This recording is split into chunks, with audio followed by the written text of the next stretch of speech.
ನನಗೆ ಯಾರೂ ಸಪೋರ್ಟ್ ಇಲ್ಲ, ಯಾರೂ ಇಲ್ಲ, ನನಗೆ ಬಂದು ಇಲ್ಲ, ಬಳಗ ಇಲ್ಲ. ಇನ್ನು ಒಬ್ಬಳ ಮಗಳನ್ನು ಕಳ್ಕೊಂಡಿದ್ದೀನಿ. ದಯವಿಟ್ಟು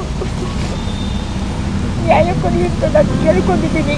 ಅವಾಗ ಕೇಳಿದವಾಗ ಹೇಳಿದ್ರು, ನಮಗೇನು ಮಿಸ್ಸಿಂಗ್ ಆಗಿದ್ರೆ ನೀವು ಹುಡ್ಕೋ ಹೋಗಮ್ಮ, ಯಾವನ ಜೊತೆಗೆ ಹೋಗಿರ್ಬೋದು, ಹುಡ್ಕಮ್ಮ, ನಮಗೇನು ಅದೇ ಕೆಲಸನಾ ಅಂತ ಹೇಳಿ, ನಮಗೇನು ಬೇರೆ ಕೆಲಸ ಇಲ್ವಾ ಅಂತ ಹೇಳಿ ಸ್ವಲ್ಪ ಇದರಿಂದ ನನ್ನನ್ನು ಕಳಿಸಿದ್ರು.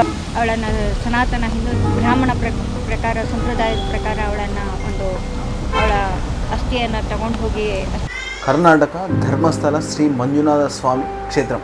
ఇది ఓ ధర్మస్థల క్షేత్రం అయినప్పటికీ ఒక పద్మవ్యూహం లాంటి ఎన్నో గగురు పుట్టించే కేసులతో నిండిపోయిన ఈ క్షేత్రంలో ఇప్పటికీ మిస్టరీయే. మనకిప్పుడు దొరికిన దారులు రెండు. ఒకటి అనన్య భట్. 2003 సంవత్సరంలో తను ఈ ధర్మస్థల క్షేత్రంలో మణిపాల్ యూనివర్సిటీలో MBBS పూర్తి చేస్తుంది. ఇదే ధర్మస్థల క్షేత్రంలో అప్పుడు మిస్ అయిన ఈ అమ్మాయి ఇప్పటికి కూడా తన ఆచూకీ లేదు. 22 సంవత్సరాలు అవుతుంది. తన ఫ్యామిలీ కూడా పూర్తిగా మర్చిపోయింది. ఇప్పుడు ఈ 22 సంవత్సరాల తర్వాత తన పేరు వినపడడానికి గల కారణం ఏంటి? జూలై 4న కర్ణాటకలో ఒక వ్యక్తి కేసు ఫైల్ చేయడం జరిగింది. ఏమని?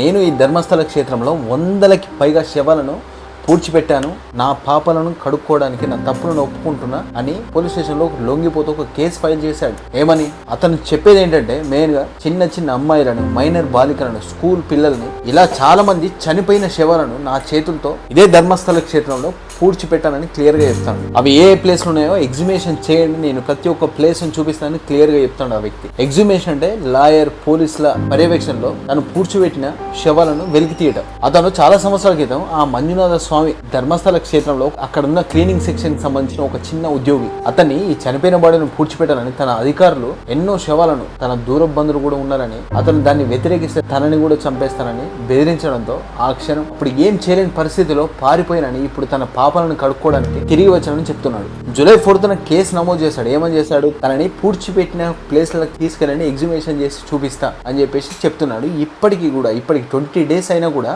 ఆ కేసు ముందుకు సాగట్లేదు. ఆ ఎగ్జిబిషన్ జరిగిందా?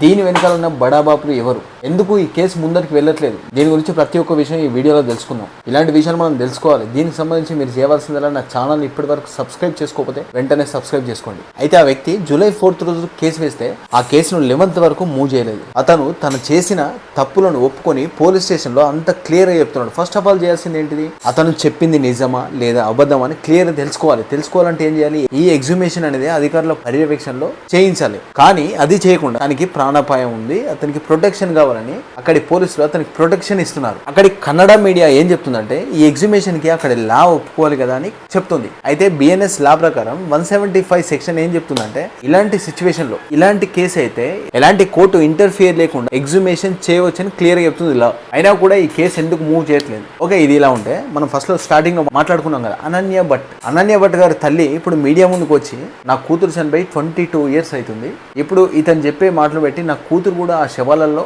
ఎవరో ఒకరై ఉంటారు, ఒకవేళ DNA టెస్ట్ జరిపి అందులో కనుక తన కూతురు ఉంటే మాకు అప్పయ్యపని మేము దహన క్రియలు చేసుకుంటామని చెప్పేసి చెప్తుంది. ఇలా 1 కాదు 2 కాదు, ఇలా 450 కేసులు ఇక్కడ పెండింగ్లో ఉన్నాయి. ఇప్పుడు మనకు దారి దొరికినాయి 2 కేసులు. ఒకటి సౌజన్య కేసు, ఒకటి అనన్య భట్ కేసు. సౌజన్య కేసు గురించి మనం తర్వాత వీడియోలో మాట్లాడుకుందాం. వీరందరికీ న్యాయం జరగాలి. ఇది ఒక పరమశివుడు ఉండే ధర్మస్థల క్షేత్రం. అంతటి ధర్మస్థల క్షేత్రంలో జరిగిన సంఘటనలు, ఈ నేరం చేసిన ప్రతి ఒక్కరు చట్టం ముందుకు వచ్చి నేరం ఒప్పుకోవాలి. వారు ఎంతటి బడబబులైనా సరే. ముఖ్యంగా ఈ ధర్మస్థల క్షేత్రంలో జరిగిన అన్యాయాలను చట్టం గుర్తించి ముందుకు నడిపించాలి. దీనిలో అన్యాయం జరిగిన ప్రతి ఒక్కరికి న్యాయం జరగాలని కోరుకుంటున్నా.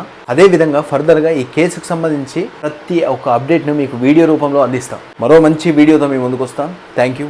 జై హింద్.